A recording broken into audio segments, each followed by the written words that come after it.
Kanchipuram Vakula silks నాణ్యత మా ప్రాధాన్యత. మదీనాగూడ, మియాపూర్, హైదరాబాద్ లో త్వరలో శుభారంభం.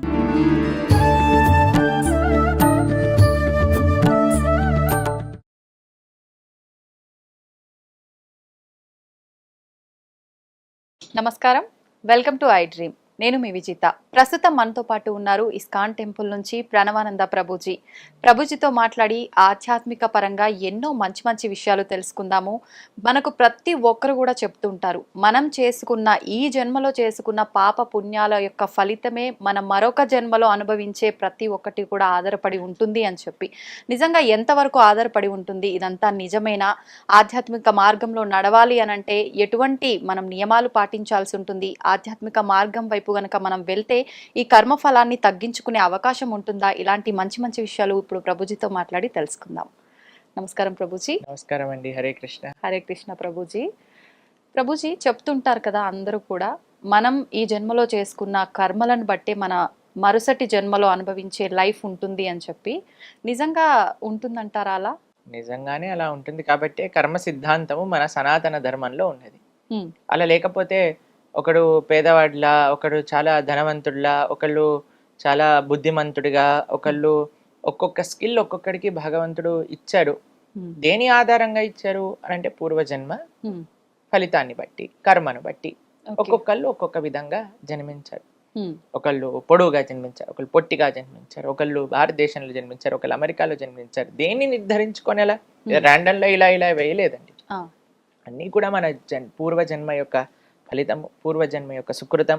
దాని వల్లనే మనము ఒక్కొక్క జన్మ పొందటము అనేది జరుగుతుంది. మరి every action has equal and opposite reaction అని అంటారు కదా. మరి ఇప్పుడు అలా అనుభవించటము తథ్యమైనప్పుడు ఆధ్యాత్మిక మార్గంలో వెళ్ళటం ఎందుకు?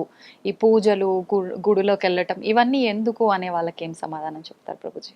మనకి భగవంతుని ఆరాధన చేసేది మన జీవితం మొత్తం మార్చిపోయి, మన కర్మ అంతా తొలగిపోయి, మన కర్మ మొత్తం నష్టమైపోవటము అంటే మనం కేవలం ఆనందంగా ఉండటం కోసం కాదండి. ఈ కర్మ పరంపరనే ఆపడానికి. మనం భగవంతుని ఆశ్రయించేది ఏదో సుఖం పొందటం కోసం ఆశ్రయించకూడదు. భగవంతుడు ఏం చెప్పాడు? సర్వధర్మాన్ పరిత్యజ్య మామేకం శరణం వ్రజ అహం త్వాం సర్వపాపేభ్యో మోక్షయిష్యామి మా శుచ. అయ్యా, నువ్వు కంగారు పడకు, నన్ను శరణాగతి చెయ్యి. అసలు ఈ కర్మకే పులి స్టాప్ పెట్టడానికి, మనం కామా పెట్టడానికి ప్రయత్నం చేయొద్దు. అందరు కూడా ఎలాగైనా సరే ఈ చెడు కర్మను ఆపేసి మంచి ఫలితాలు, మంచి ఆనందాలు, మంచి అనుభూతులు రావాలి. అది జస్ట్ మనం కామా పెడుతున్నాం అంతే. మళ్ళీ స్టార్ట్ అవుతుంది ఆ కర్మ మృత్యు పరంపర అనేది. దాన్ని పులి స్టాప్ పెట్టడానికి ఆధ్యాత్మిక మార్గము. అందుకోసం మనము కంప్లీట్ గా కర్మని తొలగించుకొని భగవంతుడి యొక్క మార్గాన్ని ప్రవేశించడమే భక్తి అని అంటే, శరణాగతి అని అంటే. ఎప్పుడైతే మనం భక్తి శరణాగతి చేస్తామో అసలు మనకి మీరు అంటున్నారు కదా కర్మ ఫలితం కర్మనే ఉండదు, ఇంకా కర్మ ఫలితం అనుభవించాల్సిన అవసరం లేదు. కానీ ఎప్పటి వరకైతే మనం ఈ పుణ్యం చేసినా పాపం చేసినా ఈ ప్రపంచంలోకి రావాల్సింది. క్షీణే పుణ్యే మర్త్యలోకం విశంతి అని అంటారు శాస్త్రంలో. ఇప్పుడు మీరు చూడండి, మీరు ఎప్పుడైనా చిన్నపిల్లల్ని మాల్కి తీసుకెళ్ళి ఉంటారు కదా ఆడిపించడానికి. అప్పుడు మీరు డబ్బులు ఇచ్చి కొంటారు కాయిన్స్. చిన్న చిన్న గేమ్స్లలో కాయిన్స్ వేసారనుకోండి, సపోజ్ ఒక కార్ లాగా ఉంటుంది, అది ఇలా ఇలా ఇలా ఇలా ఊగుతూ ఉంటుంది. మీరు ఒక 100 రూపీస్ పెట్టి 2 కాయిన్స్ కొన్నారనుకోండి, ఆ పిల్లవాడు అంటాడు, అరే అమ్మ అయిపోయింది, నాకు ఇంకా కార్డ్స్ కావాలి, ఇంకా అరే ఎంతసేపు ఆడావో తెలుసారా, ఎంత డబ్బులో తెలుసా, 500 అయిపోయాయి, ఏం పర్వాలేదు, నాకు 1 నిమిషంలానే అనిపించింది. ఆనందం త్వరగా జరిగిపోతుందండి. ఇంత పుణ్యం చేసామనుకోండి స్వర్గంలో మనం ఇంతసేపు ఉంటాం, ఇంత పాపం చేసామనుకోండి నరకంలో ఇంతసేపు ఉంటాం.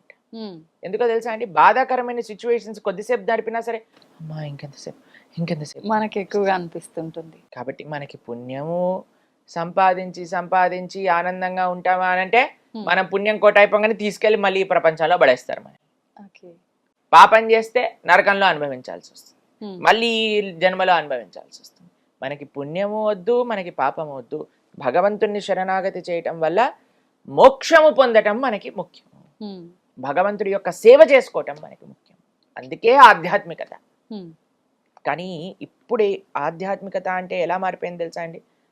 ఈ పరిష్కారం చేయండి, మీకుండే కష్టాలు పోయి మీకు సుఖ సంపత్తులు మొత్తం వచ్చేస్తాయి.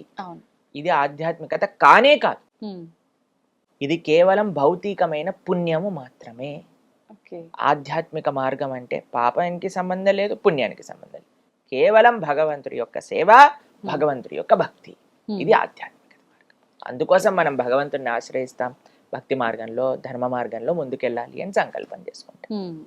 ప్రభుజీ, భక్తి శరణాగతి అన్నారు కదా, ఏంటి రెండిటి మధ్య వ్యత్యాసం? భక్తి అంటేనే శరణాగతి, శరణాగతి అంటేనే భక్తి భావనతో ఉండుట. శరణాగతి అంటే స్వామి నేను నీకు చెందిన వాడిని, నీవు తప్ప నాకు ఇంకెవరూ తెలియదు అని ఒక భావన శరణాగతి. శరణాగతి చేశాక ఏం చేయాలి? భగవంతుడి యొక్క భక్తి చేయాలి. భగవంతుడి యొక్క భక్తి అంటే ఏంటి? శ్రవణం కీర్తనం విష్ణు స్మరణం పాద సేవనం అర్చనం వందనం దాస్యం సాఖ్యమాత్మ నివేదనం. చక్కగా భగవంతుడి గురించి వినటం, భగవంతుడి యొక్క నామాన్ని కీర్తన చేయటం, భగవంతుడికి అర్చన చేయటం, ఇలా నవవిధ భక్తి మార్గాలలో భగవంతుని ఆశ్రయించటం, ఇదే భక్తి శరణాగతి అని అంటే. ప్రభుజీ, కలియుగంలో ఇప్పుడు మనకు ధర్మం అనేది ఒకే పాదం పైన నడుస్తుంది, ఆల్రెడీ అంత అధర్మమే నడుస్తోంది అని చెప్పి జరిగే అరాచకాలు, ఘోరాలు చాలా చాలా చూస్తున్నాం. మరి ప్రస్తుతమే ఇలా ఉంటే ఇంకా ముందు ముందు ఎలా ఉండబోతుంది అంటారు? ఇంకా మనకి నిజంగా చెప్పాలి అంటే ఇది సంధికాలము అని అంటారు. అంటే ద్వాపర యుగానికి కలియుగానికి 5 నుంచి 10,000 సంవత్సరాలు సంధికాలం. అంటే ఇట్ ఈస్ జస్ట్ ట్రైలర్. ఇంకా సినిమా ఉంది ముందు ముందు. కాబట్టి ఇప్పుడు కానీ ఈ ట్రైలరే ఇక్కడ ఉంది. అమ్మో కలియుగం ఇలా పెరిగిపోయింది, ఇలా పెరిగిపోయింది, భక్తి చేయలేమని ఇప్పుడే అనుకుంటే ముందెళ్ళైతే ఇంకా చేయలేము. అందుకే మేము అందరికి చెప్పేది ఏంటంటే ఇప్పుడే ఇలా ఉంటే ఇంకా ముందు ముందు ఎలా ఉంటుంది. కాబట్టి ఈ జన్మను వదిలేసుకోకండి. ఈ జన్మ వదిలేసుకొని మళ్ళీ మనం పుట్టామనుకోండి, అప్పుడు ఎవ్వరు ఐ డ్రీమ్స్ టీవీలో భగవంతుడి గురించి చెప్పేవాడు ఉండరు అనమాట. అప్పుడు అందరూ సినిమాల గురించి, సీరియల్ గురించి మాట్లాడే వాళ్ళే ఉంటారు. కాబట్టి మనకి ఇప్పుడు కలియుగంలో స్టార్టింగే ఇది. ఇంకా స్టార్టింగ్ లో ఉన్నాం కాబట్టి ఇంత ప్రభావం అనిపిస్తుందా మీకు? అందుకోసమే మనం జాగ్రత్తగా, అందుకే మనం అంటాం కదా దీపం ఉన్నప్పుడే ఇల్లు చక్కబెట్టుకోవాలని. అందుకే ఈ జన్మలోనే ఎంత వీలైతే అంత ఆధ్యాత్మిక మార్గంలోకి మనం వచ్చి, భౌతికత ఎన్నో జన్మలు మనం భౌతిక సంసారం చేసేసామండి, దాన్ని పక్కన పెట్టి ఆధ్యాత్మిక మార్గంలో ముందుకెళ్ళడానికి ప్రయత్నం చేయాలి అని ఎందుకు చెప్తున్నాము అని అంటే ఇది ఇంకా స్టార్టింగ్ టైమే ఇలా ఉంది. ఇంకా ముందు ముందు వెళ్ళాక ఎలా ఉంటుందో ఆలోచన చేయండి. కాబట్టి అందరూ చాలా జాగ్రత్తగా ధర్మ మార్గంలో ముందుకెళ్ళాలి. ఈ సమయంలో మనకున్న అదృష్టం ఏంటో తెలుసా అండి? ఇంతమంది యొక్క ఆధ్యాత్మిక తత్వ మధ్యలో మనం ఉన్నాం. ఇంకా మనం హరినామ సంకీర్తన జరుగుతుంది, యజ్ఞాలు జరుగుతున్నాయి, ఆలయాలు ఉన్నాయి, జనాలు వస్తున్నారు ఆలయాలకి, వ్రతాలు పూజలు అన్నీ జరుగుతూ ఉన్నాయి. ఇంకా ముందుకు వెళ్తూ వెళ్తూ వెళ్తూ ఉంటే ఇవన్నీ తగ్గిపోతాయి. అందుకోసం చాలా జాగ్రత్తగా ఉండాలి. అందుకనే ప్రతిసారి కూడా ఆధ్యాత్మిక మార్గంలో వెళ్ళాలి వెళ్ళాలి, పుణ్యాలు చేసుకోవాలని చెప్తుంటారు ప్రభుజీ. ప్రభుజీ, భగవంతుడు సర్వత్రా ఉన్నాడు, ప్రతి ఒక్కరిలో భగవంతుడు ఉన్నాడు, ఎక్కడ చూసినా భగవంతుడు ఉన్నాడు, భగవంతుడు లేని ఒక ప్లేస్ అనేదే లేదు అంటుంటారు కదా. మరి భగవంతుడు అంతటా ఉన్నప్పుడు ఎందుకు ప్రత్యేకంగా ఆలయాలకి, గుళ్ళోకి వెళ్ళి భగవంతుని దర్శనం చేసుకోవాలంటారు? గాలి అంతటా ఉంది కదండి. కానీ మన కార్లో టైర్లో పంచర్ అయింది అనుకోండి, మనం ఈ పంచర్ షాప్కి వెళ్ళి అక్కడ ఎందుకు గాలి కొట్టించుకుంటాం? గాలి అంతటా ఉంది, గాలి కొట్టించుకుంటారా మీరు ఎప్పుడైనా వెహికల్లో? ఇక్కడ నుంచి గాలి ఇలా పట్టుకొని లోపలికి పంపించచ్చు కదా. సాధ్యపడదు కదా. ఎందుకు సాధ్యపడదు? గాలి అంతటా ఉంది కదా. అవును, సాధ్యపడదు. భగవంతుడు కూడా అంతటా ఉన్నాడు. గాలి షాప్ లో ఎలా అయితే ఎయిర్ కాన్సన్ట్రేటెడ్ గా ఒక దగ్గర ఉంటుంది కాబట్టి అది ఈజీగా మనం పెనిట్రేట్ అవుతుంది. భగవంతుడు సర్వత్రా ఉన్న ఆ తత్వము ఆలయ విగ్రహం రూపంలో ఒక కాన్సన్ట్రేటింగ్ గా స్వామి స్వయంగా ఆ రూపంలో అక్కడ కొలువై ఉన్నారు. ఈజీగా యాక్సెసబుల్ మనకి దేవాలయంలో భగవంతుడు. ఎలా అయితే ఇప్పుడు హైడ్రోజన్ ఉంది, ఆక్సిజన్ ఉంది. ఇప్పుడు మనకి నీళ్లు, నాకు ఇప్పుడు దాహం వేస్తుంది అనుకోండి, ఆక్సిజన్ హైడ్రోజన్ రెండు కలిపి ఇప్పుడు నీళ్ళు తెచ్చి నోట్లో పోసుకున్నాను అనుకోండి, అవుతుందా? ఒక వాటర్ బాటిల్ తీసుకొని దాన్ని సంప్రోక్షణ చేసుకొని దాని తర్వాత స్వీకరిస్తే గానీ నాకు దాహం తీరుతుంది. అలానే భగవంతుడు అంతటా ఉన్నాడు, సర్వత్రా ఉన్నాడు. అది భగవంతుడు చెప్పింది, భగవంతుడి తత్వమే సర్వత్రా ఉన్నాడు. మీరు సర్వత్రా ఉన్నాడు అని నమ్ముతున్నప్పుడు ఆలయంలో విగ్రహంలో కూడా ఉన్నాడు కదా. ఉన్నాడు. ఆలయంలో విగ్రహంలో భగవంతుడిని పర్సీవ్ చేయటం చాలా ఈజీ, చాలా సులభం. అందుకోసం మనం ఆలయానికి వెళ్ళి ఎప్పుడైతే ఆ స్వామి యొక్క రూపాన్ని, ఆ స్వామి యొక్క దర్శనాన్ని, స్వామి యొక్క సేవలను మనం ఆస్వాదన చేస్తామో, ఇప్పుడు కనిపించేదే చూడలేకపోతే, కనిపించేదే ఆస్వాదించకపోతే కనిపించింది ఏం చూస్తామండి? అస్సలు సాధ్యపడదు. ఇప్పుడు జనాలకి మూర్తి భగవంతుడి యొక్క శ్రీ విగ్రహాన్నే దూషిస్తున్నారు, భగవంతుడి యొక్క శ్రీ విగ్రహాన్నే నమ్మకం లేకుండా ఇది నాస్తికుల్లా చేస్తున్నారు, మాట్లాడతారు. భగవంతుడినే దూషిస్తున్నారు. కొన్ని ప్రోగ్రాంలు మేము ఎప్పుడైనా ఇంటర్నెట్ లో చూస్తే మాకు ఆశ్చర్యం వేస్తుంది. పెద్ద పెద్ద వాళ్ళు అసలు మన ఉండే దేవీ దేవతలను కూడా నిందిస్తూ వాటిపైన వెటకారంగా మాట్లాడుతూ, అది ఎంత మహాపాపమో తెలుసా మీకు అది? కాబట్టి సరైన తత్వం తెలియకపోతే వాళ్ళు, మీకు విషయం తెలుసా, భగవంతుడు సాక్షాత్తుగా మన ముందుకు వచ్చిన ఎవడో నాటకం వేసుకొని వచ్చాడు, వేషం వేసుకొని వచ్చాడు అనుకుంటాడు. భగవంతుడిని చూడడానికి భగవంతుడి యొక్క కృప ఉండాలండి, లేకపోతే పర్సీవ్ చేసుకోలేరు. నిజంగా అంతటి అదృష్టం దక్కుతుందంటారా ప్రభుజీ? నిజంగా బ్రహ్మాండంగా ఎవరైతే వినయంతో, గర్వం లేకుండా శాస్త్రం పైన, ఆచార్యుల పైన, భక్తుల పైన నమ్మకం పెడతారో అటువంటి వాడికి భగవద్ దర్శనం అయి తీరుతుంది. కానీ ఎవరైతే గర్వంతో, అహంకారంతో, నేనే పోటుగాన్ని అని అనుకొని అందరిని నిందిస్తున్నారో అటువంటి వాడికి ఎన్నటికీ భగవద్ దర్శనం కాదు, మహాపాపం చుట్టుకుంటాం. కాబట్టి మనం ఏదో మైక్ ఇచ్చాం కదా, కెమెరా ఉంది కదా అని మనకి ఇష్టం వచ్చినట్టు మాట్లాడకూడదు, చాలా జాగ్రత్తగా ఉండాలి. ప్లస్ ఇంకో విషయం చెప్తాను, ఎవరిని ఏం అడిగి తెలుసుకోవాలి అనే విషయం కూడా మనకు తెలిసి ఉండాలి. ఇప్పుడు చూడండి, మేము మీ దగ్గరకు వచ్చి ఒక న్యూక్లియర్ రియాక్టర్ని ఎలా ఆఫ్ చేయాలి అని అడిగాను అనుకోండి, మీరేం చెప్తారు? ఎవరైతే న్యూక్లియర్ సైంటిస్ట్ ఉన్నో ఆయన అడగండి అని. మనం వెళ్ళి ఆధ్యాత్మికత గురించి ఎవరెవరినో కూర్చోబెట్టి అడిగేసాం అనుకోండి, వాళ్ళ దగ్గర నుంచి వచ్చే సమాధానాలు అలానే ఉంటాయి. భగవంతుడి గురించి తెలుసుకోవాలి అని అంటే భాగవతోత్తముని అడగాలి. కాబట్టి ఎవరైతే ఆ విషయం గురించి నేర్చుకున్నారో, చదువుకున్నారో అటువంటి వ్యక్తిని మనం ఆశ్రయించడం ఫస్ట్. ప్లస్ వ్యక్తి కూడా మనకి పరిజ్ఞానం ఉన్నంత వరకే ఆన్సర్ చెప్పాలి, దాని ప్రకారంగానే మాట్లాడితే అప్పుడు ఆయన మర్యాద అనేది కూడా ఉంటుంది. కాబట్టి అది చాలా ముఖ్యమైన తత్వం ఆధ్యాత్మికతలో. తెలిసిన విషయాలు వినయంగా ఎప్పుడైతే మనం స్వీకరిస్తామో భగవంతుడు కనిపించి తీరుతాడు, దాంట్లో ఎటువంటి సందేహం లేదు. ఎవరో కోటికి ఒకరు ఉండుంటారు అట్లాంటి అదృష్టవంతులని నేను అనుకుంటా ప్రభుజీ ఈ కలియుగంలో. కృష్ణుడు భగవద్గీతలో ఏమని చెప్పారు తెలుసా? మనుష్యానాం సహస్రేషు, అంటే 1,00,000 మందిలో ఒక్కడు భగవంతుని తెలుసుకుంటాడు. వాసుదేవ సర్వమితి సమహాత్మ సుదుర్లభ, చాలా చాలా దుర్లభం భగవంతుడే అంతటా ఉన్న తత్వము అని తెలుసుకునేవాడు అని. పాపం కృష్ణుడికి ఆ ఎక్స్పెక్టేషన్ ఉందంటే అది రియాలిటీనే కదండి. పాపం కృష్ణుడి ఎక్స్పెక్టేషన్ అంతే ఉంది. బహూనాం జన్మనామ్యంతే జ్ఞానవాన్ మాం ప్రపద్యతే వాసుదేవ సర్వమితి సమహాత్మ సుదుర్లభ.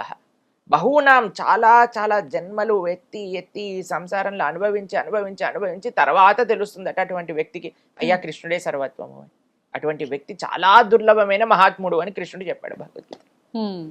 కాబట్టి అంత ఈజీ కాదండి భగవంతుడి గురించి అర్థం చేసుకోవటం. కానీ ఎవరికైతే వినయం ఉంటుందో, విశ్వాసం ఉంటుందో వాడు అర్థం చేసుకోవచ్చు.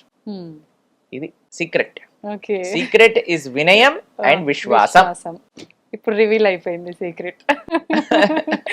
ఓకే ప్రభుజీ, ధ్యానం చేస్తే చాలా మంచిదని అంటుంటారు. నిజంగా ధ్యానం చేస్తే అంత మంచిదా? ఎందుకు చేయాలి అసలు ధ్యానం? మనకి మనసుని నిగ్రహించడం. ఇప్పుడు మనసు ఏం చేస్తుందంటే అండి, వాయోరివ సుదుష్కరం అని భగవద్గీతలో అర్జునుడు కృష్ణుడికి చెప్తారు. మనసుని నిగ్రహించడం అనేది చాలా కష్టమైన విషయం. ఇప్పుడు చూడండి, ఒక్క నిమిషంలో మన ఇద్దరం మాట్లాడుకుంటున్నట్టే ఉంటుంది, కానీ మనసు అలా రౌండ్ తిప్పేసి వచ్చేస్తుంది అనమాట. మేము మాట్లాడే లోపల అన్ని ప్రదేశాలు వెళ్ళిపోయి నెక్స్ట్ ఏంటి, ఎల్లుండి ఏంటి, పోయిన సంవత్సరం ఏంటి, వచ్చే సంవత్సరం ఏంటి అన్ని తిరిగేసి వచ్చేస్తుంది. అంతే, అంత కెపాసిటీ మనసుకుంది. మనసుని నిగ్రహించడం అనేది ఎందుకు? ఒక పిల్లవాడు అల్లరి చేస్తున్నాడు అనుకోండి, అటు వెళ్తున్నాడు ఇటు వెళ్తున్నాడు ఏడుస్తున్నాడు అంటే అమ్మ ఏం చేస్తుంది, ఒక బొమ్మ తెచ్చి చేతిలో పెడుతుంది. ఎప్పుడైతే బొమ్మ చేతిలో పట్టుకుంటాడో దాంతో ఆడుకుంటూ కూర్చుంటాడు. అలా మన మనస్సు యొక్క తత్వం ఏంటి అంటే, ఇటు పరిగెత్తా అటు పరిగెత్తా, దీని గురించి ఆలోచించా, అక్కర్లేని విషయాలని నెత్తిపైన తెచ్చుకొని ఇది నా కష్టాలు, ఇది నేనే ఉద్ధరించాల్సింది అని అనవసరమైన విషయాలన్నీ మన మనసు మన పైన వేసుకుంటుంటుంది. దీన్ని ఎలా ఆపటం అంటే, ఒక చిన్న పిల్లవాడికి ఎలా అయితే మనస్తత్వమో మనసు కూడా అదే మనస్తత్వం. కాబట్టి మనసుకు ఒకటి ఇవ్వాలి. మీకు ఒక విషయం చెప్తాను. ఒక పిల్లవాడు తపస్సు చేశాడు అనమాట. ఒక యోగి వచ్చాడు ఆ మార్గంలో వెళ్తూ ఉంటే, ఆ యోగిని అన్నారు, అయ్యా ఉమ్, నేను ఇంత తపస్సు చేశాను కదా, నాకు ఏదో ఒకటి వరంగా ఇవ్వు ఉమ్, అని అంటే, ఆ యోగి సరే అయ్యా తదాస్తు, నువ్వు ఏం అడిగినా ఇస్తాను, ఉమ్, నాకు ఒక జీనీ కావాలి అని అడిగాడు. ఉమ్. జీనీ జీని అంటే అంటే ఒక ఆత్మ లాంటిది అనమాట. ఓకే. అంటే మనం ఏం చెప్పినా చేసేదనమాట. ఆహాహా. అయితే ఈయన ఏం చెప్పాడంటే, ఈ జీనీని ఇస్తాను కానీ ఒక రూల్ ఉంది దీనికి, ఉమ్, ఎప్పుడైతే నువ్వు దీనికి పని చెప్పవో అప్పుడు నేను చంపేస్తుంది, అదే చంపేస్తుంది. అదే చంపేస్తుంది, దీనికి ఎప్పుడు పని చెప్పు అని చెప్తాడు. ఓకే. సరే అని ఇంటికి తీసుకెళ్తాడు. ఉమ్, ఇంటికి తీసుకెళ్ళంగానే చూస్తాడు, ఓ ఇల్లంతా గలీజ్ గలీజ్గా ఉంది, ఇల్లు శుభ్రం చేయి, ఒక్క నిమిషంలో శుభ్రం చేసేస్తుంది, బాసనలు దోమేస్తుంది, వంట చేసేస్తుంది, ఇల్లు కడిగేస్తుంది, వరండా క్లీన్ చేస్తుంది, గార్డెనింగ్ చేసేస్తుంది. ఇంకేం పని ఉంటుందండి వీడు? అవును. వీడు పని కోసం ఆలోచిస్తున్నాడు, కత్తి తీసింది చంపేయడానికి ఆ, దగ్గరకు వస్తుంది అంటే, అరే ఏం చెప్పంటారా వీడికి పని అంతే, సరే ఒక పని చేయి, మెట్లెక్కు కిందికి దిగు ఆ, అని అన్నాడు. సరే మెట్లెక్కుతుంది కిందికి దిగుతుంది, నేను చెప్పేంత వరకు మెట్లెక్కుతూ కిందికి దిగు అని, మెట్లెక్కుతుంది కిందికి దిగుతుంది, వీడికి ఏమైనా పని గుర్తొచ్చింది అనుకోండి, అప్పుడు ఈ పని చేయమంటాడు, ఆ పని అయిపోగానే మెట్లెక్కు కిందికి దిగు, ఆ, అది పైకి ఎక్కుతుంది కిందికి ఎక్కుతుంది, కిందికి దిగుతుంది, కానీ ఆపాము అని అంటే చంపేస్తుంది. మన మనసు కూడా అలాంటిది. ఉమ్, దాన్ని దేంట్లోనైనా ఎంగేజ్ చేయలేకుండా ఖాళీగా పెట్టామనుకోండి, మనల్ని పిండి ఆరేస్తుంది అనమాట. కరెక్ట్. కాబట్టి అందుకే ideal mind devil's workshop అంటారు. కాబట్టి మనము ఎప్పుడైతే ధ్యానం చేస్తాం, మంత్ర ధ్యానము అని అంటాం. మనం మా భక్తి మార్గంలో, కృష్ణ భక్తి సాంప్రదాయంలో మేము చేసేది మంత్ర మెడిటేషన్ అంట, మంత్ర ధ్యానం. అంటే మంత్రం పఠిస్తూ భగవంతుడి పైన ధ్యానం చేయడం. మంత్ర అంటే మన త్రాయతే ఇది మంత్ర, మనస్సుని సంస్కరించేదే మంత్రము, మనస్సుని మంచి మార్గంలో పెట్టేదే మంత్రము, మనస్సుని నిగ్రహించేదే మంత్రం. అందుకే హరే కృష్ణ కృష్ణ కృష్ణ హరే హరే, హరే రామ రామ రామ హరే హరే. ఈ మంత్రాన్ని మేము ప్రతిరోజు 2 గంటల సేపు ధ్యానం చేస్తాం, మంత్ర పఠనత. ఎందుకు అనంటే ఆ 2 గంటలు ఇప్పుడు మనం ఫోన్ ఎలా అయితే బ్యాటరీ రీఛార్జ్ అవ్వడానికి ఛార్జింగ్ పెడతామో, మన మనస్సుకి, మన శరీరానికి, మన ఇంద్రియాలకు ఒక ఛార్జింగ్ ప్రొద్దున పూట లేసా చేసేసుకున్నాం అనుకోండి, రోజంతా ఇంకా మాకు ఇంకా తిరుగులేనట్టు ఎనర్జీ వచ్చేస్తుంది అనమాట. ఇప్పుడు చూడండి, ఈ రోజు మీతో మాట్లాడేటప్పుడు ఇది నాది 6వ ప్రోగ్రామ్. ఎంత ఎనర్జెటిక్ గా ఉన్నారు. ఎలా వచ్చింది ఎనర్జీ అని అంటే, ఆ కరెంట్ వైర్ లో కరెంట్ వేలు పెట్టామనుకోండి, ఆ కరెంట్ షాక్ తో ఇలా ఊగిపోతాం కదా. కృష్ణ ఈ సోర్స్ ఆఫ్ పవర్. ఆయనతో మనం కనెక్షన్ పెట్టుకోవటం ఏంటి అంటే ఆయన నామాన్ని జపం చేయటం. ఎప్పటివరకైతే ఆ పవర్ కనెక్టెడ్, ఇప్పుడు చూడండి మీరు ఫోన్ కి ఛార్జింగ్ పెట్టి ఎన్ని రీల్స్ తిప్పినా సరే ఏం అవ్వదు. కాబట్టి అలా ఆ పవర్ కనెక్షన్ ఉంచుకోవటమే మంత్ర. మనత్రాయతే ఇది మంత్ర. కాబట్టి మంత్ర జపం, సాధన ఇవన్నీ ఉండటం చేత మనస్సు నిగ్రహం. అందుకే ఆధ్యాత్మిక మార్గంలో ఈ మంత్ర అనేది అంత ముఖ్యం అన్నమాట. కాబట్టి ఈ హరే కృష్ణ మహామంత్రం, హరే కృష్ణ కృష్ణ కృష్ణ హరే హరే, హరే రామ రామ రామ హరే హరే, ఇది షోడశాక్షరనామ్నాం కలి కల్మషనాశనం నాతర పరతరోపాయ సర్వవేదేషు దృశ్యతి అని అంటే, కలి కల్మషాన్ని, కలి అన్నిటికంటే పెద్ద స్థానం ఏంటో తెలుసండి, కలి ఉండేది మనసు. కాబట్టి ఆ కలి ప్రభావం మొత్తం కూడా బయటికి తీసేస్తుంది. ఈ మంత్రానికి అంత శక్తి ఉంటుంది. కాబట్టి అందరూ చక్కగా జపం చేయండి, మనసుని మంచి మార్గంలో పెట్టండి. ప్రభుజీ, కొత్తగా ధ్యానం చేయాలనుకునే వాళ్ళు ఇందాక మీరు చెప్పినట్టుగా ఒక్క దగ్గర ఏకాగ్రత అనేది పెట్టలేకపోతుంటారు. రకరకాల ఆలోచనలు, ఎన్నో రకాల జరిగినాయి, జరగబోయేవి వస్తూనే ఉంటాయి కళ్ళ ముందరికి, ఎంత చేద్దామన్నా కుదరదు. అలాంటి వాళ్ళ పరిస్థితి ఎలా సాధ్యపడుతుంది? మనసు పని ఆలోచించటం, మీ పని మంత్రాన్ని జపించడం. అంతే, మనసుని పట్టించుకోవద్దు. మంత్రాన్ని జపం అంటే ఏంటో తెలుసా అండి? మనం మంత్రాన్ని ఎలా జపించాలి అంటే మన చెవులకి వినపడాలి. మనం అనే మంత్రం మనకి వినిపించాలి. హరే కృష్ణ కృష్ణ కృష్ణ హరే హరే, హరే రామ రామ రామ హరే హరే. మన మంత్రం మనం వింటున్నామా? అదే మన ధ్యాస. మనసు అక్కడ వెళ్ళండి, ఆస్ట్రేలియాకి వెళ్ళనివ్వండి, యూకేకి వెళ్ళనివ్వండి, అమెరికాకి వెళ్ళనివ్వండి, అది పడివ్వండి. మనం ఎప్పుడైతే ఇలా మెల్లమెల్లగా మంత్రాన్ని వింటూ జపిస్తూ ఉంటామో, ఇప్పుడు చూడండి, పిల్లలు అల్లరి చేస్తున్నప్పుడు వాళ్ళు ఏమనుకుంటారంటే, అమ్మ ఏదో కిచెన్లో బిజీగా ఉంది, నాన్న ఆఫీస్ పని చేసుకుంటున్నాడు కాబట్టి అటు ఇటు వెళ్తున్నాడు. తను ఒకసారి అమ్మ ఏయ్ అన్నదనుకోండి, గప్చుప్ ఇక్కడ ఉన్న వాళ్ళు అక్కడ ఉంటారు. మంత్రం ఏం చేస్తుంది, మనసు ఇటు ఇటు అటు ఇటు పరిగెత్తుంది. హరే కృష్ణ అనగానే అయ్యో వీడు ఏం చేస్తున్నాడు, గమనిస్తున్నాడా నన్ను, నేను అటు ఇటు పరిగెత్తుతున్నాడని వచ్చి మన దగ్గర కూర్చుంటుంది. మెల్లమెల్లగా మెల్లమెల్లగా మెల్లమెల్లగా ఆ సాధన వల్ల మనసు మన దగ్గరకు వస్తుంది. ఫస్ట్ మనసు గురించి పట్టించుకోకండి, మంత్రం పైన ఫోకస్ పెట్టండి. మంత్రం ఎప్పుడైతే మనం అధ్యయనం చేస్తున్నామో మనస్సు కూడా మన దగ్గరకు వచ్చి కూర్చుంటుంది, చక్కగా మనం చెప్పిన మాట. సమయం పడుతుంది, ఓపిక అవసరం. సమయం చూసుకోవాలంటారా ప్రభుజీ ధ్యానం చేయటానికి? కరెక్ట్ సమయం ఏంటంటారు? తెల్లవారుజామున సత్వగుణంలో ఉన్నప్పుడు అన్నిటికంటే బెస్ట్. ఎందుకంటే ఒకసారి టైం ప్రోగ్రెస్ అవుతూ ఉంటే మీకు తెలుసు, అవును, పిల్లలు, స్కూలు, ఇంట్లో పనులు, వంటలు, ఆఫీసులు, పరిగెత్తటం, అప్పుడు వచ్చి మిమ్మల్ని ప్రశాంతంగా కూర్చొని జపం చేయమంటే మీకు అవుతుందా చెప్పండి? అస్సలు కుదరదు. కాబట్టి ఇవన్నీ స్టార్ట్ అవ్వక ముందే మనం జపం చేయాలి. లేకపోతే మనం జపం హరే కృష్ణ హరే కృష్ణ పాలు లోపల పెట్టు, రామ్ రామ్ హరే హరే, తొందరగా వెళ్ళు బస్ టైం అయిపోయింది, ఇలా అయిపోతుంది. అవునవును. కాబట్టి ఎవరు లేవక ముందే మనం లేస్తే మన ఆధ్యాత్మిక సాధన నడుస్తుంది. లేదంటే ఉపయోగమే లేదు, ఎన్నాళ్ళు చేసినా వ్యర్థం. ఇప్పుడు ఎంత మనము యాక్టివ్ అయిపోయాం అనుకోండి, ఈ రోజులో అందరూ యాక్టివ్గా ఉన్నారనుకోండి, మనం కూడా యాక్టివ్ అవ్వాల్సి వస్తుంది. అవును. ఇప్పుడు రాత్రిపూట వెళ్ళి సాధన చేసుకుంటామంటే అలసిపోతారు కదా. ప్రొద్దునంతా మనం పని చేసో చదువుకోనో వెళ్ళి వెనకాలకి వెళ్ళి అప్పుడు నేను జపమాలు పట్టుకుంటే ధ్యానంగా చేసేది యోగ నిద్ర. కాబట్టి ప్రొద్దున పూట తెల్లవారుజామున త్వరగా పడుకొని త్వరగా లేసి స్నానం చేసి దేవుడి దగ్గర దీపం పెట్టుకొని కూర్చొని జప అనుష్ఠానం చేయండి, అసలు తిరుగులేని శక్తి మీ సొంతం అవుతుంది. ప్రభుజీ, మనం తీసుకునే ఆహారాన్ని బట్టి కూడా మన ఆలోచన విధానం ఆధారపడి ఉంటుందంటారు కదా. అలా అయితే శాకాహారం భోజనం మాత్రమే తీసుకునే వాళ్ళు ఉంటారు, వాళ్ళు అంత సాత్వికంగా ఉన్నట్టుగా ఏం కనిపించరు కదా, మరి ఆహార ప్రభావం ఉన్నట్టు ఎలా? సాత్వికమైన ప్రవృత్తి కావాలి అని అంటే సత్వగుణంలో ఉండాలి. అది కేవలం ఆహారం కాదు, ఇంకా చాలా ఫ్యాక్టర్స్తో. మీకు ఒక విషయం చెప్తాను, ఈ ప్రపంచం నుండి ప్రతి వస్తువు కూడా సత్వ రజస్ తమో గుణములలో కేటగరైజ్ చేసి ఉంటుంది అనమాట.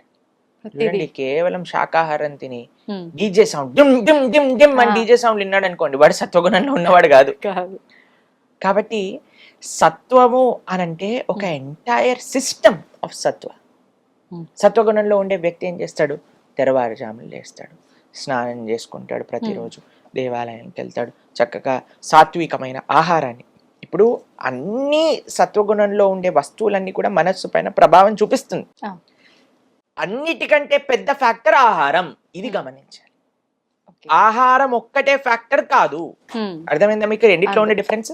అర్థమైంది. కాబట్టి ఆహారం అన్నిటికంటే ముఖ్యమైన ఫ్యాక్టర్. ఎవరైనా కానీ తమో గుణం రజోగుణం అంటే మాంసాహారాదులు కానీ మద్యము కానీ ఇటువంటి సేవించారనుకోండి, వాళ్ళకి సత్వగుణంలోకి రావటం చాలా చాలా కష్టం, చాలా అంటే చాలా కష్టం. కాబట్టి ఎవరైనా ఈ మానవ జన్మని చక్కదిద్దుకోవాలి అని అనుకున్న వారు ఎవరైనా ఉంటే సాత్వికమైన ఆహారాన్ని తీసుకోవటమే శ్రేయస్కరం. మాంసాహారము మహాపాతకములలో ఒకటి అని శాస్త్రములో చెప్పున్నది. కాబట్టి మనం ఎప్పుడు కూడా మాంసాహారం వైపు వెళ్లకుండా కూరగాయలలో కూడా సత్వరజస్ తమో గుణములు, ఉల్లిపాయలు తమో గుణం రజోగుణానికి చెందినవి. కాబట్టి ఇప్పుడు ఆహారంతో పాటు మిగతావన్నీ కూడా మనం దృష్ట్యా పెట్టుకుంటే అప్పుడు మనకి మంచి సత్వగుణంలో ఉన్న వాళ్ళం అవుతాం. ఇప్పుడు మీకు ఒక విషయం చెప్తానండి. ఇప్పుడు ఆధ్యాత్మిక మార్గంలో ఉన్న వాళ్ళకి కొన్నిసార్లు మీరు అనుకోవచ్చు, అరే వీళ్ళకి కోపం ఉంది కదా, అరే ఈయన ఇలా మాట్లాడుతున్నాడు కదా, అలా అనుకున్నారనుకోండి. మీకు ఒక విషయం చెప్తాను. ఒక వ్యక్తి రోగం ఉన్నది, ఓకేనా, నడుము నొప్పి ఉంది, కాళ్ళ నొప్పి ఉంది, తలనొప్పి ఉంది, జ్వరంగా ఉంది, గొంతు నొప్పి ఉంది, థ్రోట్ ఇన్ఫెక్షన్ లాగా అనిపిస్తుంది. ఇంట్లోనే కూర్చున్నాడు, ఇంకా పెరుగుతుంది రోగం. పక్కింట్లో ఇంకొకటి కూడా అదే సిమ్టమ్స్ ఉన్నాయి. ఆయన డాక్టర్ దగ్గరికి వెళ్ళి జాయిన్ అయ్యాడు. డాక్టర్ అన్నాడు, నువ్వు సెలైన్ పెట్టుకో, ఈ మెడిసిన్ వేసుకో అని. ఇప్పుడు సెలైన్ పెట్టి మెడిసిన్ వేసుకున్న మరుక్షణం మొత్తం రోగం పోతుందా? టైం పడుతుంది, కొద్దిగా టైం పడుతుంది. ఆధ్యాత్మిక మార్గంలో ప్రయాణించే వ్యక్తి రోగం ఉంది అని తెలుసుకొని డాక్టర్ దగ్గర వెళ్ళిన వ్యక్తి. కాబట్టి మెల్లమెల్లగా రోగం పోతుంది, ఎందుకంటే చికిత్స చేసుకుంటున్నాడు కాబట్టి. కానీ ఈ వ్యక్తి ఎవరైతే బయట నుంచి అరుస్తున్నాడో, వాడికి ఇంకా జ్వరం ఉంది, వాడికి ఇంకా అహంకారం ఉంది, కోపం ఉంది అన్నవాడు, వీడైతే ఇంకా హాస్పిటల్కి రావట్లేదు, ఆ ప్రయత్నమే లేదు. కదా. కాబట్టి మనము ఎవరిని జడ్జి చేయకూడదు ఎక్స్టర్నల్స్గా, మనం వెయిట్ చేయాలి. ఆధ్యాత్మిక మార్గం దాని ఆ మనస్సు పైన ఆ మెడిసిన్ ప్రభావం చూపించి ఒకరోజు తప్పకుండా ఆయన మంచి వ్యక్తిగా మారుతారు. కాబట్టి మన డ్యూటీ ఏంటి? సత్వగుణంలో ముందుకెళ్ళటం, ధర్మ మార్గంలో ముందుకెళ్ళటం, ధార్మికంగా ప్రవర్తించడం, ఇది మనకి. ప్రభుజీ, జీవహింస, మనం మాంసాహారం తినడం అంటే ఒక జీవిని హింస పెట్టి చంపేస్తున్నాము. అసలు జీవహింస గురించి పురాణాల్లో ఏముంది? మనం ఎంత చెప్పినా మానని వాళ్ళు ఉన్నారు. అలా ఏం లేదండి, మన ప్రవచనాలు విని చాలా మంది వేలల్లో మాంసాహారాన్ని వదిలేసిన వాళ్ళు నాకు తెలుసు. సంతోషం ప్రభుజీ, నిజంగా అలాంటి మార్పు వచ్చినందుకు. చాలా మంది మన ఛానల్లో మీరు చూడండి, ఎంతో మంది మనకు చెప్తారు, ప్రభుజీ మేము మాంసాహారాన్ని వదిలేసాము, మేము ఈ రోజు నుంచి నాన్ వెజిటేరియన్ తినము అని. చాలా సంతోషం వేస్తుంది మాకు అలాంటి వాళ్ళని చూస్తే. ఇప్పుడు చూడండి, మీకు ఒక్క విషయం చెప్తానండి. మనకి ఇంత చిన్న దోమ కుడితేనే బ్యాట్ పట్టుకొని మహాభారత యుద్ధం చేసినట్టుగా ఎక్కడుందా దోమ, దాన్ని చంపేయాలి అని 4-5 బ్యాట్లు పట్టుకొని తిరుగుతారు. ఇంత పెద్ద బండలాంటి శరీరంలో ఒక చిన్న దోమ కుడితేనే మనం తట్టుకోలేకపోతున్నాం కదా. అలాంటిది ఒక ప్రాణిని చంపేస్తుంటే మన మనసు ఎలా ఒప్పుకుంటుంది చెప్పండి. శాస్త్రంలో ఏం చెప్పారు తెలుసా? మాంసం అని మనం అంటూనే దాని యొక్క అర్థం ఏంటి అని అంటే, నేను నిన్ను ఎలా అయితే చంపుతానో నువ్వు నన్ను అలా చంపడానికి నేను నీకు పర్మిషన్ ఇస్తున్నా. అంటే ఏ ప్రాణినైతే మనం చంపుతామో వచ్చే జన్మలో ఆ ప్రాణి మనల్ని చంపుతుంది. దాంట్లో ఇంకొక చిన్న అడిషన్ అండి, ఎన్నిసార్లు చంపుతుంది అని అంటే, ఆ ప్రాణి యొక్క శరీరం పైన ఎన్ని వెంట్రుకలైతే ఉన్నాయో అన్నిసార్లు మనల్ని చంపుతుంది. ఇది వింటే ఎవ్వరు తాకరు ప్రభుజీ మాంసాహారం, భయం వేస్తుంది. అలా విన్నా సరే మారని వాళ్ళు కూడా ఉంటారు. ఎందుకంటే కానీ మన ప్రార్థన ఏంటంటే, మనం ఎవరిని ఏమనట్లేదండి, మన శాస్త్రంలో ఉన్న విషయం శాస్త్రంలో కూడా వదిలేసేయండి. మనం ఇప్పుడు చూడండి, ఏ ప్రాణి అయినా చావడానికి పుడుతుందా చెప్పండి? ఇంట్లో కుక్కలను పెంచుకుంటారు, ఎంత అల్లారు ముద్దుగా పెంచుకుంటారు, అమ్మో మై డాగి అని. ఇప్పుడు కుక్క అన్నా సరే వాళ్ళ కోపం వస్తుంది. అవును ప్రభుజీ. ఎందుకు? దానికి ఇంకా ఒక మేకకి ఏం డిఫరెన్స్ ఉంది చెప్పండి? అది ప్రాణి ఇది ప్రాణి కదా, అది జంతువు ఇది జంతువు కదా, ఇది పిల్లలు పెడుతుంది అది పిల్లలు పెడుతుంది. దీదెంత ప్రేమగా చూసుకుంటుందో పిల్లల్ని, అది కూడా అంతే ప్రేమగా చూసుకుంటుంది కదా. ఒక ఆవుకి ఒక కుక్కకి తేడా ఏముంది? ఒక పందికి ఒక కుక్కకి ఏం తేడా ఉంది? ఒక కోడికి ఒక కుక్కకి ఏం తేడా ఉంది? ఒక కుక్కకి ఒక మనిషికి ఏం తేడా ఉంది? అన్నిటికీ ప్రాణి, అన్నిటికీ ఫీలింగ్స్ ఉన్నాయి, అన్నిటికీ పెయిన్ ఎక్స్ప్రెస్ చేసే ఒక మెంటాలిటీ ఉన్నది అందరికి. ఇప్పుడు మేకని చంపాలంటే అది వచ్చి చంపు చంపు చంపు, నేను నీకోసమే పుట్టాను, నన్ను కత్తి తీసుకొని చంపాను, మమ్మల్ని ప్రాధేయపడుతుందా చెప్పండి? ఏడుస్తాయి ప్రాణులన్నీ ఎవరైనా తన ముందు జరిగేది ఏదన్నా చూసాననుకో. కాబట్టి ఆ నెగిటివిటీ, ఒక ప్రాణి చనిపోతుందంటే ఎంత ఏడుపు, ఆ ఘోష, అదంతా మన లోపలికి వచ్చి మనం కూడా తయారవుతాం. కాబట్టి మాంసాహారం తిననే కూడదు. ఇది చూడండి, మీకు ఒక విషయం చెప్తాను, ఆధ్యాత్మికంగా నో వే మాంసాహారం తినటం. Okay, big no. సెకండ్, మానవత్వ రూపంలో ఆలోచించినా సరే మాంసాహారం అనేది చాలా పెద్ద క్రైమ్ అది. మూడో విషయం చెప్తాను, ఎన్వైరన్మెంటల్ విధంగా ఆలోచించామండి. ఒక 300 మంది తినే తిండిని ఒక ప్రాణికి తినిపించి ఆ ప్రాణిని చంపి ఒక 20 మంది తింటారు. అంటే ఎంతమంది ఆహారం వేస్ట్ అవుతుందో ఇక్కడ చూడండి.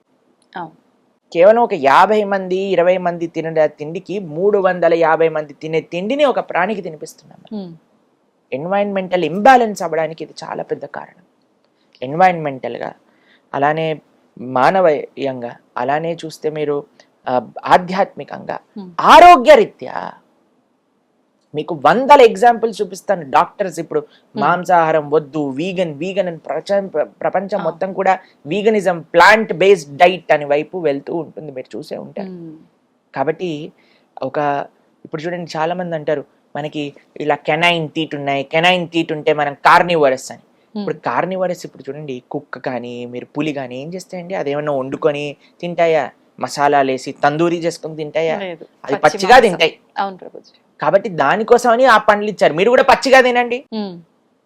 వెళ్ళి మార్కెట్లో ఇక్కడ మేక అనిపిస్తుంది అని పట్టుకొని యాని కొరికి తినండి, అప్పుడు మనకేం ప్రాబ్లం ఉండదు. కానీ మనం మాత్రం దాన్ని చంపి వండుకొని తింటున్నామంటే you are not meant for that. Plus మీకు ఒకటి చెప్తాను, కార్నివరస్ యానిమల్స్ అంటే మాంసాహారం తినే జంతువులకి ప్రేగులు చిన్నగా ఉంటాయి, ఎందుకంటే అది తొందరగా బయటికి వెళ్ళిపోవాలన్నమాట. కానీ మనది ఆవుకి ఎలా అయితే హెర్బివరస్ యానిమల్స్ కి ఎలా అయితే ఇంటెస్టైన్స్ ఉంటాయో అలా మనకు ఉంటాయి. అలా మనకి ఇంటెస్టైనల్ సిస్టమ్ వచ్చినప్పుడు మనం ఎప్పుడైతే మాంసాహారం తింటామో అది అరగడానికి 2-3 రోజులు పడుతుంది. అంటే మన శరీరంలోనే కుళ్ళిపోతుంది. దానివల్ల కొలెస్ట్రాల్ అని, క్యాన్సర్స్ అని చాలా ఎక్కువ మనకి రీసెర్చెస్ కూడా చూస్తున్నాం ప్రభుజీ ప్రెజెంట్. ఇది ఆరోగ్యరీత్యా. తర్వాత మీరు ఎన్నైనా మీరు చెప్పండి ప్రభుజీ ఏ ఫ్రంట్ లో మాంసాహారం తింటాం కరెక్ట్ అంటే ఏ ఫ్రంట్ లో కూడా మాంసాహారం తింటాం. మాంసాహారాన్ని బంద్ చేసేయాలి. కానీ ప్రభుజీ మీరు అన్నారు ఆధ్యాత్మిక పరంగా దూరము ఏ రకంగా పనికి రాదు అని. కొంతమంది అంటారు ఇప్పుడు ఆధ్యాత్మిక పరంగా అమ్మవార్లకి జంతు బలులు ఇస్తుంటారు, అది ఎప్పటి నుంచో వస్తున్న ఆచారము. అమ్మ వారు అని మీరు అంటున్నారు కదా, అమ్మతనము అని మనం ఒక దేవతని అమ్మ అని పిలిచినప్పుడు నీకెంత అమ్మనో ఆ మేకకు కూడా అంతే అమ్మ ఆ తల్లి. శివుడిని ఏమంటారండి? పశుపతి అని అంటారు. అంటే పశువులకి ఆయన పతి, అంటే పశువులకి ఆయన ఒక నియంత, పశువులకి స్వామి. శివుడి యొక్క భార్యే కదండి అమ్మవారు. ఇప్పుడు ఈయనేమో పశువుని ప్రేమించే వ్యక్తి అయితే ఆవిడ్ని చంపేసైనా ముందు వేసేసే మేకని అప్పుడే నేను కృపణిస్తా అంటే ఎంత అన్యాయం చెప్పండి. అలా అమ్మవారు అంటదా చెప్పండి? అసలు ఎక్కడ ఏ శాస్త్రం నుంచి తెచ్చారు ఏంటి అసలు? అసలు అవైదికం అది. అమ్మ జగదంబ అంబిక, అమ్మతనంలో ప్రేమ ఉంటుంది కానీ అమ్మతనంలో హింస ఉండదండి. కాబట్టి పశువు బలి అనేది వైదికం కాదు. కాబట్టి అమ్మవారికి ఎవ్వరికి పశుబలి ఇవ్వటం వీలే ఉండదు. మాంసము మద్యము ఎవరైతే సమర్పణ చేస్తారో అది తామసిక ఆరాధన అవుతుంది. అటువంటి వాళ్ళ ఫలితాలు ఇప్పుడు పెద్ద పెద్ద వాళ్ళు కూడా టీవీలో కూర్చొని కంపల్సరీ మీరు పెట్టాల్సిందే నాన్ వెజిటేరియన్, కంపల్సరీ మీరు పెట్టాల్సిందే లిక్కర్ అని మాట్లాడుతున్నారు. వాళ్ళందరూ పాపం సంపాదించటమే కాకుండా 10 మందికి ఆ పాపంలో భాగ్యస్వామం చేస్తున్నారు. ఈ జీవితం వచ్చింది ఈ ఒక్క పాయింట్ అర్థం చేసుకోండి. ఈ జీవితం వచ్చింది భౌతికమైన కోరికలు సంపాదించటం కోసం కాదు. ఈ జీవితం మనకి భగవంతుడు ఇచ్చింది, భగవంతుడిని అర్థం చేసుకొని భగవంతుడికి శరణాగతి చేసి ఈ జన్మ మృత్యు పరంపర నుంచి దాటి భగవంతుడి లోకానికి వెళ్ళటం. కాబట్టి దీనికి ప్రాణి హింసకి సంబంధం లేదు లేదు లేదు. ప్రభుజీ ఇంకొక చిన్న డౌట్, నేను ఒక కామెంట్ కూడా చూసా లాస్ట్ టైం మనం మాంసాహారం వీడియోకి. మనం చేసుకున్న కర్మల ప్రకారంగా మరొక జన్మ తీసుకుంటాం కదా, అలా తీసుకున్న జన్మ ఇవి జంతువులు మనకు ఆహారంగా ఉండాలని చెప్పి మళ్ళీ జన్మ తీసుకొని వచ్చాయి కాబట్టి ఇప్పుడు అవి మనకు ఆహారంగా మారిపోయాయి, భగవంతుడే సృష్టించాడు అలా అని చెప్పి ఒక కామెంట్ చూసా. దాని గురించి ఏం చెప్పాలి? బీ రెడీ, ఇప్పుడు చంపేసాయి, ఇలా అనుకొని చంపేసాయి. ఆ జీవి పైన ఎన్ని ఎంట్రుకలు ఉన్నాయో అన్నిసార్లు చావడానికి రెడీగా ఉండు. కర్మ ఇస్ క్లియర్ అండి. నేను కళ్ళ గంతులు కట్టుకొని సిగ్నల్ క్రాస్ చేస్తా, నేను సిగ్నల్నే చూడకుండా క్రాస్ చేస్తాను. నీ కర్మ ఫైన్ కట్టాల్సిందే కదా. కట్టాల్సిందే. ఇంకా దురదృష్టవంతుడు అయితే యాక్సిడెంట్ అవుతుంది. కాబట్టి నాకు తెలియదు, నేనేం చూడను, నాకేం తెలియదు, నాకు సిగ్నల్ తెలియదు, నాకు ఈ రూల్స్ అని తెలియదు, పోనీ ఇష్టం. కాబట్టి బాధ్యత కదా. కాబట్టి ఇలాంటి ఎన్ని లాజిక్లు ఉపయోగించి ఎన్ని విధాలుగా నువ్వు కర్మ చేసినా సరే కర్మని తప్పించుకోలేవు. ఇది అర్థం చేసుకోవచ్చు. ఇంకొంత పాపం మూట కట్టుకుంటున్నారు. ఇప్పుడు ఒకడు మర్డర్ చేసేసాడండి, పోలీసులు వచ్చి పట్టుకున్నారు. ఏయ్ మర్డర్ చేసా పదా జైలుకి. నాకు మర్డర్ చేయటం తప్పని తెలియదు, వదిలేస్తాడా? అసలు వదలరు. చెప్పండి. కాబట్టి ఇప్పుడు నా కర్మ, వాడు నా చేతిలో చంపబడటం ఆయన కర్మ అని చెప్పాడు అనుకోండి, పోలీసు వాడు వదిలేస్తాడా? లేదు. కాబట్టి మన విచక్షణ, భగవంతుడు బుద్ధి కూడా ఇచ్చాడు కదా. అవును.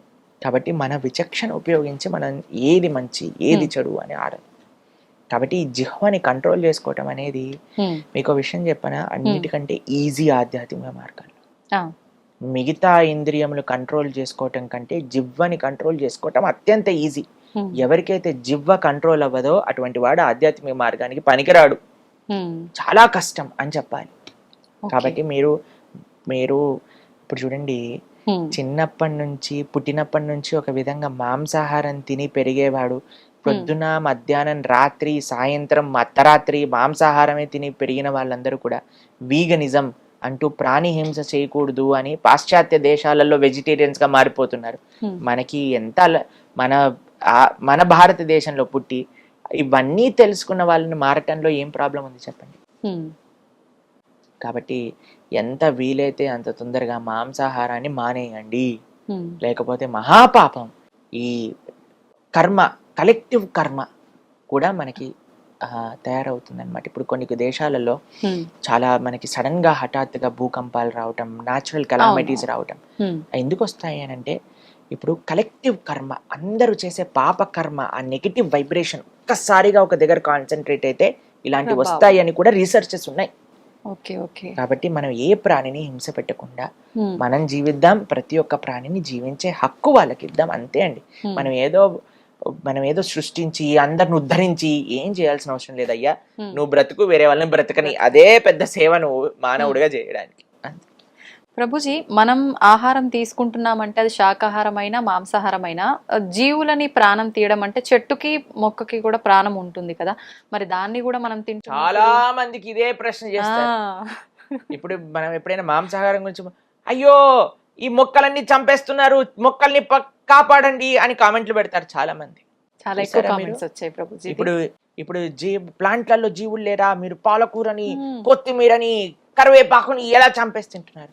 మీరు చూడండి, ఇప్పుడు పాలకూరని కట్ చేసేటప్పుడు పాలకూర ఎగిరి ఎగిరి రక్తం అంతా పెట్టి పాలకూర బిడ్డను పట్టుకొని ఇలా యోగలించి అలా చేస్తుందా అండి? చెయ్యదు. కానీ దాంట్లో జీవం ఉందా అంటే ఉన్నది. కానీ మరి నువ్వెందుకు తింటున్నావు దాన్ని అని అంటే, నువ్వు జీవించి ఉండడానికి. భగవంతుడు డూస్ అండ్ డోంట్స్ అని ఇచ్చాడు మన శాస్త్రంలో. పత్రం పుష్పం ఫలం తోయం యోమే భక్త ప్రయశ్చతి. శాకాహారం ఏదైతే పత్రము, పుష్పము, ఫలము, తోయము ఇవి ఉన్నాయో వీటిని చక్కగా నువ్వు నైవేద్యం పెట్టి తీసుకో. ఇది భగవంతుడు ఇచ్చాడు. ఈ సృష్టిని ఎవరైతే తయారు చేశారో, ఇప్పుడు చూడండి, ఇండియాలో మనము ఒకలాగా కారు నడుపుతాం, అమెరికాలో ఆపోజిట్ వైపు కూర్చొని కారు నడుపుతాం. ఓకేనా? ఇది ఎవరు తయారు చేశారు రూలు? ఆ కంట్రీలో ఈ రూల్ ఉంది కాబట్టి దాన్ని పాటిస్తున్నాం కదా. ఈ సృష్టిని తయారు చేసిన భగవంతుడు ఒక రూల్ ఇచ్చాడు, అయ్యా మాంసాహారాన్ని తినకూడదు, శాకాహారాన్ని తినవచ్చును. ఓకేనా? క్లియర్ గా ఉంది. కాబట్టి ఆయన ఇచ్చిన రూల్ ప్రకారంగా, ఆయన ఇచ్చిన ఇన్స్ట్రక్షన్స్ లో అహింస అని అంటే లీస్ట్ హింస. అహింస అంటే అన్నిటికంటే తక్కువ హింస. ఇప్పుడు నువ్వు డిసైడ్ చేసుకో, అయ్యా నేను శాకాహారం తినకుండా కూడా బ్రతుకుతా అని ఎవరికైనా అనిపిస్తే, గాలిని పీల్చుకొని బ్రతుకుతా, you are most welcome to do it. కానీ ఎవరైనా అయ్యా మాంసాహారం తినలేకపోతే మరి నేనేం తినాలి? నువ్వు శాకాహారాన్ని తినొచ్చు, బ్రతుకు, ప్రేమని పంచు, ధర్మాన్ని ఆచరించు అని భగవంతుడు.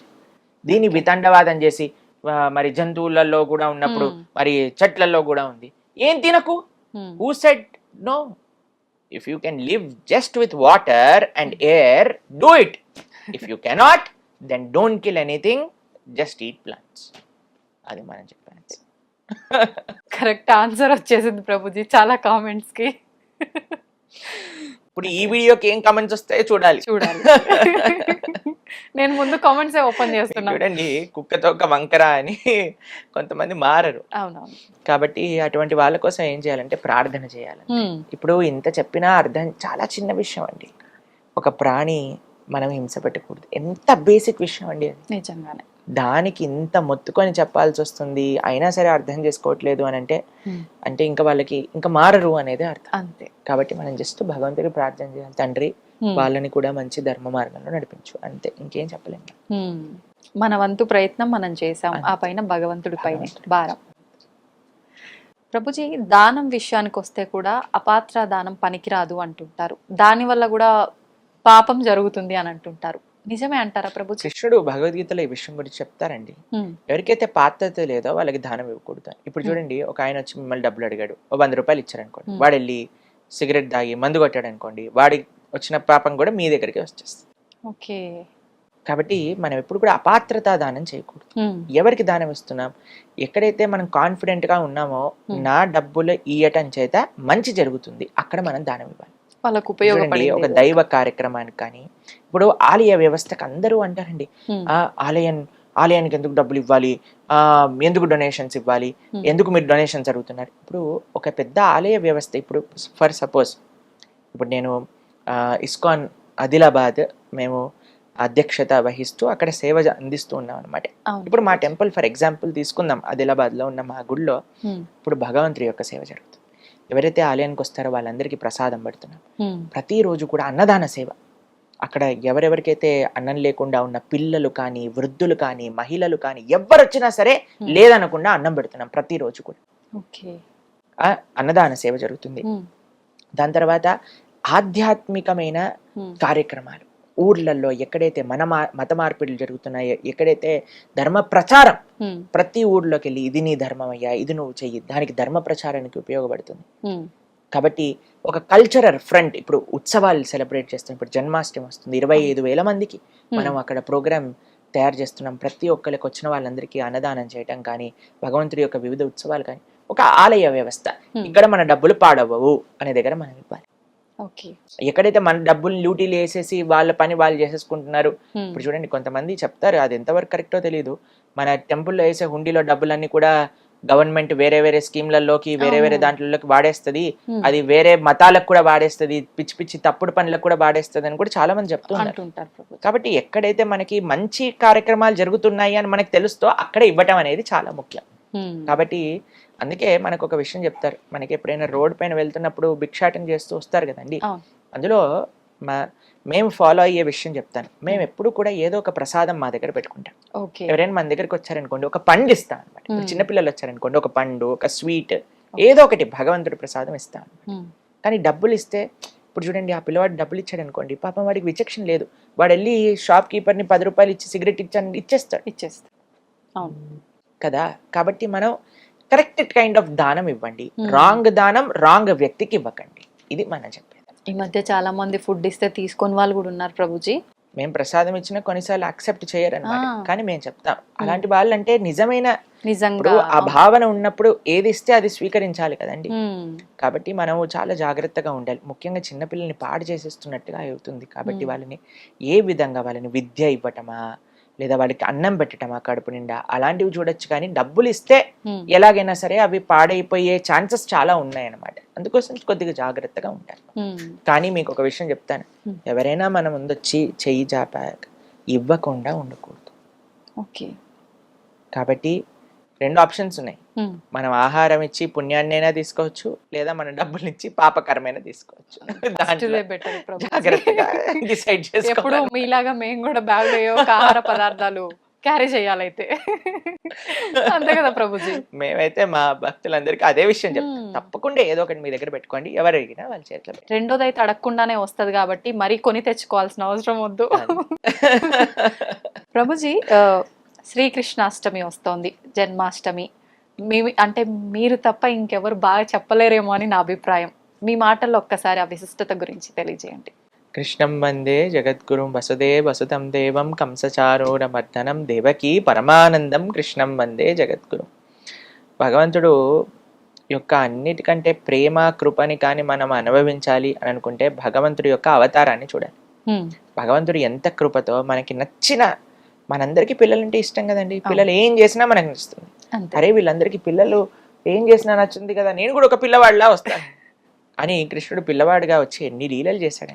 కృష్ణ లీలలు వింటూనే మన మనసు అలా కృష్ణుడు లోపల లయం అయిపోతూ ఉంటుంది. ఆ కృష్ణ లీలల్లో తన్మయత్వం పొందుతూ ఉంటాం. మనం కూడా చిన్నపిల్లలం అయిపోతాం ప్రభుజీ. ఆ కృష్ణుడు తన లీలలు చేసి ఈ ప్రపంచంలో అందరినీ ముగ్ధ మనోహరాన్ని చేయడానికి వచ్చిన రోజే శ్రీకృష్ణ జన్మాష్టమి.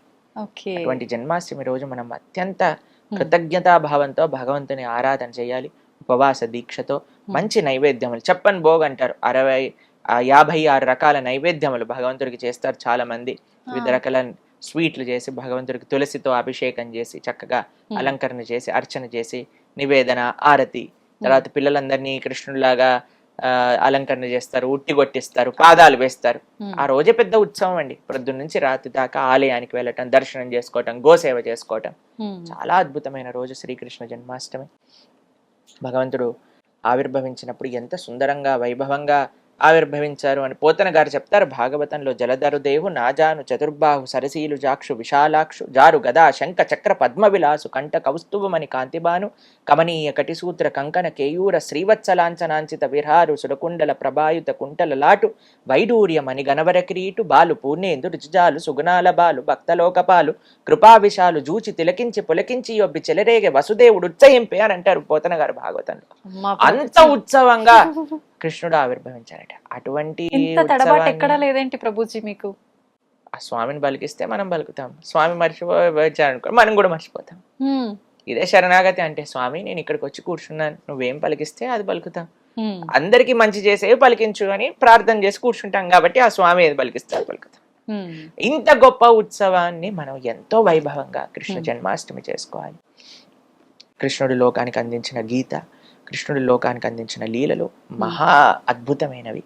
కాబట్టి మీరందరూ చక్కగా శ్రీకృష్ణ జన్మాష్టమి చేసుకొని ఆ భగవంతుడి యొక్క పరిపూర్ణ కృపా కటాక్షాలు మీ అందరిపైన ఉండాలని ప్రార్థన చేస్తూ కృష్ణం వందే జగద్గురుం. హరే కృష్ణ. ప్రభుజీ, మనకు శ్రావణ మాసం ఆల్రెడీ ప్రారంభం అయిపోయింది. శ్రావణ మాసం అనగానే శుభకార్యాలు, చాలా రకాల, ఆ నెలంతా ఒక పండగ వాతావరణం. ఆ విశిష్టత గురించి తెలియజేయండి. శ్రావణ మాసంలో వరలక్ష్మి వ్రతం చేస్తూ ఉంటారు అందరూ. లక్ష్మీదేవి యొక్క కృపా కటాక్షాలు మొత్తం మన పైన వచ్చేయాలి. కానీ ఒక విషయం ఆలోచించండి, ఆ లక్ష్మీదేవి ఏం చేస్తుంది? నారాయణుడి యొక్క పాద సేవ చేస్తుంది. కాబట్టి మన గోలు లక్ష్మీదేవిని ప్రార్థన చేయటంలో నారాయణుడి యొక్క సేవ మనకు కావాలి అని మనం భావన చేస్తూ ప్రార్థన చేస్తే, ఎందుకంటే ఇప్పుడు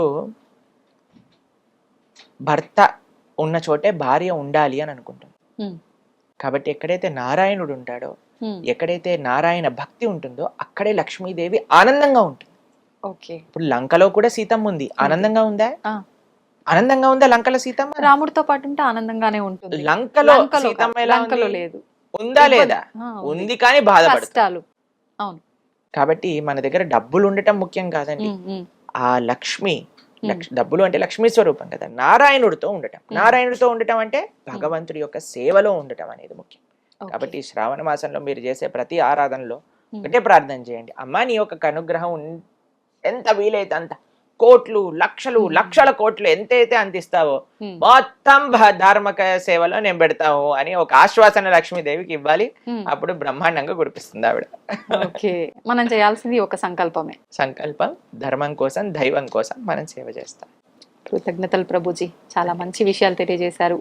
కృష్ణుడి గురించి, గొప్పతనం గురించి, ఆధ్యాత్మిక మార్గం యొక్క విలువల గురించి ప్రతిసారి మనం మాట్లాడుకుంటూనే ఉన్నాం, కానీ ఎన్నో సందేహాలు మనకు ఎన్నో కామెంట్ల రూపంలో తెలియజేస్తూనే ఉన్నారు. అవన్నీ కూడా చక్కగా వివరించారు ప్రభుజీ. హరే కృష్ణ.